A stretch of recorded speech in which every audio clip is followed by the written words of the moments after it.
በሴቶች ያለ ጊዜ ማረጥ እንዴት ይታያል? ዶክተር ሀሰን ነኝ ከኢትዮ ፈርቲሊቲ እና አይቪኤፍ ሕክምና ማዕከል። የሴቶች የማረጥ ወይም ሜኖፖዝ የመግቢያ እድሜ ብዙ ጊዜ 52 ዓመት አካባቢ ነው። ነገር ግን ከ40 ዓመት በፊት ወደ ማረጥ የሚገቡ ሴቶች ሊኖሩ ይችላሉ።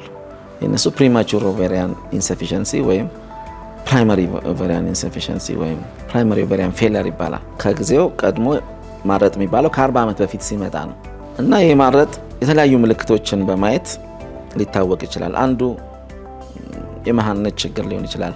ፔሪድ ማየት ማቆም፣ መጀመሪያ ፔሪድ በጣም ፈጠን ብሎ መታየት ይጀምራል። ከዛም በጣም ራቅ እያለ መታየት ይጀምራል። በ3 ወር በ4 ወር እንደዚህ እያለ ከዛ ሙሉ ለሙሉ ፔሪድ ይቆማል።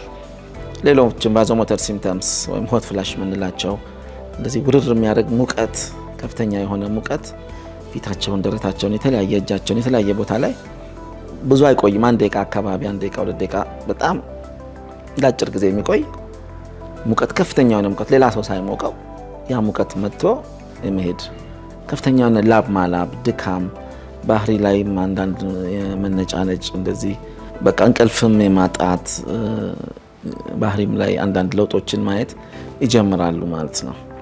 እና ይህ ነገር ከ40 ዓመት በፊት ሲመጣ ከጊዜው የቀደመ ማረጥ ይባላል። እና ከሚያመጣቸው ችግሮች ውስጥ ደግሞ አንዱ የመሃንነት ችግር ነው ወይም እርግዝና እምቢ ማለት ነው። ምክንያቱም ፔሪድም ስለማያዩ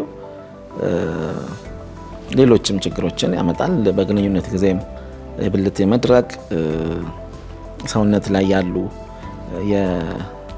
በሆርሞኖች ማነስ፣ በኤስትሮጂን እና መሰል ሆርሞኖች ማነስ የተነሳ ሰውነት ላይ ያሉ ፋት፣ የስብ እንትኖች መቀነስ፣ እንደዚህ አይነት ነገሮች ይመጣሉና እነዚህ ነገሮች እየመጡ ሲሄዱ አንዱ ችግር ደግሞ የመሃንነት ነው።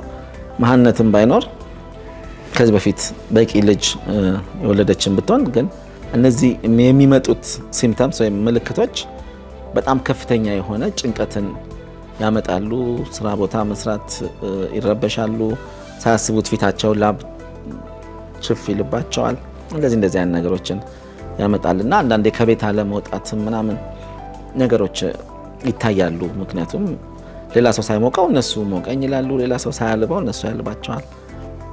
አንዳንዴም ደግሞ የአጥንት መሳሳትንም ስለሚያመጣ የተለያዩ አጥንታችን በተለይ ሰውነታችን የሚሸከሙ አጥንቶች አካባቢ ህመም መሰማት ምናምን የመጀመር ነገር ሊኖር ይችላል እና ይህ ነገር ሕክምና ስላለው በሪፕሮዳክቲቭ ኢንዶክሪኖሎጂ እና ኢንፈርቲሊቲ ሰብ ስፔሻሊስቶች በተዋቀረው ኢትዮ ፈርቲሊቲ እና አይቪኤፍ ማዕከል ብትመጡ እንደዚህ አይነት ምልክቶች ካላችሁ ሕክምናዎችን ማድረግ እንችላለን።